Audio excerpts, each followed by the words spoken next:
Nggak tahu umur gue sampai kapan. Gue lihat dari teman-teman artis banyak banget yang meninggal mendadak. Gue takut, gue belum siap. Makanya gue punya hobi baru sekarang. Apa tuh? Sholat tahajud. Alhamdulillah.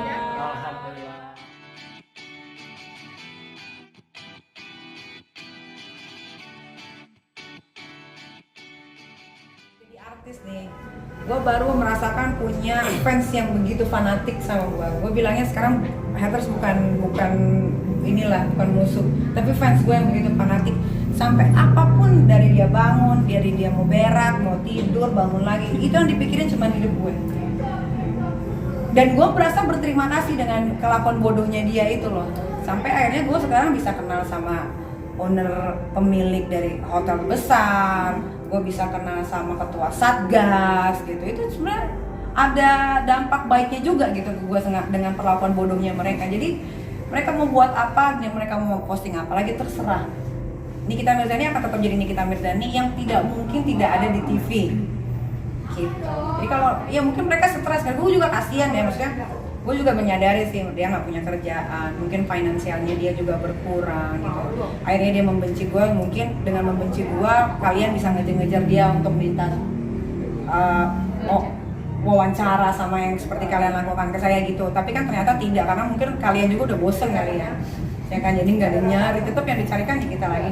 Kalau gue sekarang udah nggak peduli setan lah sama yang kayak begitu, biarkanlah dia dengan dunianya gue punya dunia gue yang pekerjaan, kesibukan, keluarga, teman gitu. Jadi gue nggak terlalu anggap itu selalu hal yang besar, itu kecil aja. Udah nggak nyoba ngomongin dia untuk apa? Gitu. Kan gue artis, gue ngomongin dia. Di sini. Awalnya risih, jujur, nggak mungkin nggak. Tapi kesini itu jadi bahan lawakan untuk beberapa teman-teman gue di grup. Karena kalian juga nggak mungkin kan nggak berpikir ini orang kenapa ya, bener nggak? Tapi bagi-bagi giveaway. Ya I don't know ya, mungkin itu uang dari orang lain ya kan. Makanya mungkin ya pikiran gue adalah mungkin mereka iri, kok Nikita Mirzani masuk penjara sudah, digosipin ini udah, berantem sama orang yang paling ditakutin di Indonesia udah, kok nggak turun-turun gitu loh.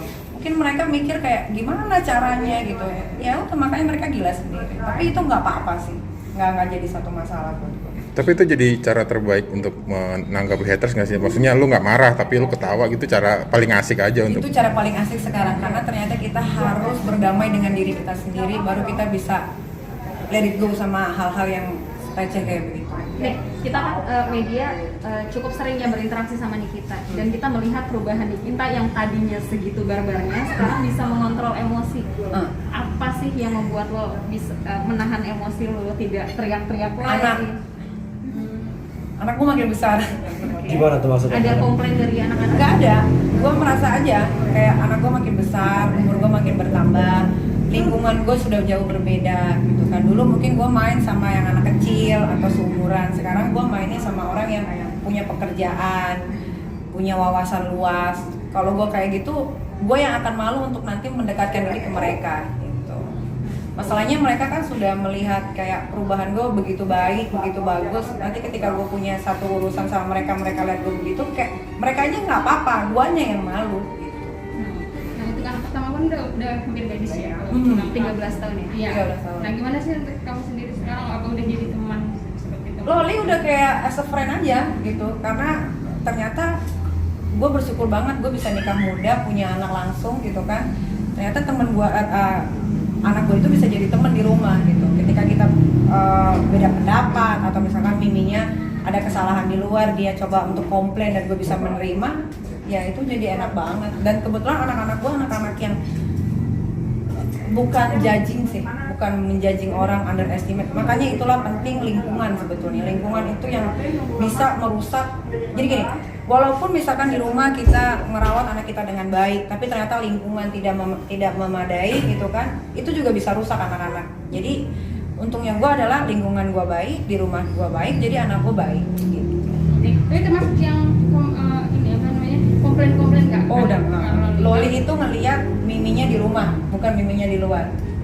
Dia sudah bisa membedakan itu? Oh iya dong, udah banget. Makanya Loli kan pesantren ya waktu itu pakai kerudungan, tapi dia ke Bali dia pakai bikini, dia kan tahu dia cara penempatan dirinya bagaimana. Jadi gue sebagai orang tua alhamdulillahnya punya anak-anak yang cukup mengerti. Berarti bisa dibilang anak-anakku sendiri ibaratnya kayak ngikutin ibunya, bisa menempatkan diri, Pak. Oh iya dong, masa ya gue mau pengajian tiba-tiba gue pakai baju yang tetenya segini, kan nggak mungkin. Ya. Cicilan gue banyak, orang kaya tuh semua nyicil. Temen gue tuh yang punya gedung ini, gedung itu, semua nyicil cuy, supaya duit bisa diputer. Nyicil itu bukan aib. Gue kalau mau beli cash ya bisa aja, tapi nanti gue mau bikin sesuatu bingung. Gue minjem ke bank, gue nggak mau. Gue yang gue pinjam ke bank itu adalah cuma KPR, rumah, sama mobil. Cicilan gue itu cuma ada 2, rumah dan mobil. Selebihnya tuh lunas semua. Kartu kredit ada. Kartu kredit gue paling lancar, lo boleh tanya Bang BCA atau sampai gue sebutin.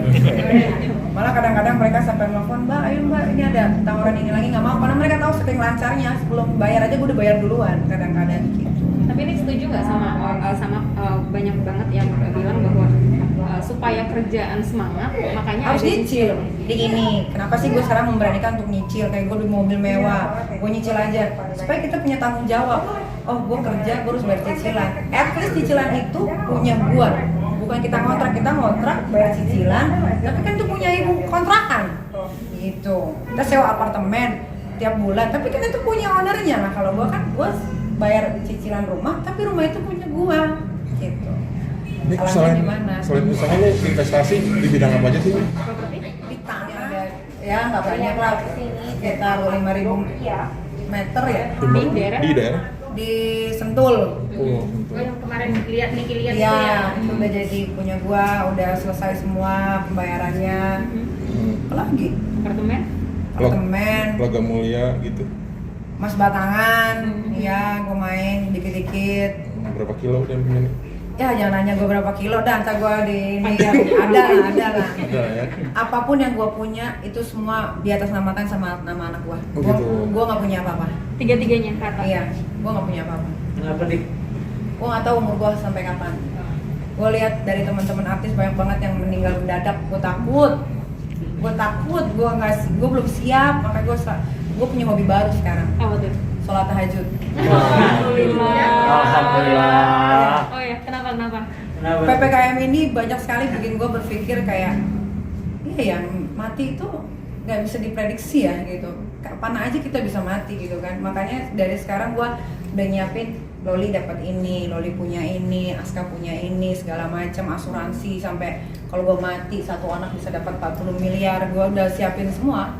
Dan asuransi sampai luar negeri. Sampai ke luar negeri, sakit sampai dimanapun gue bisa berobat gitu. Karena gue nggak mau ketika nanti gue nggak ada, anak-anak gue terbengkalai, gue nggak mau. Dan harta anak-anak gue nggak bisa diambil sama siapapun.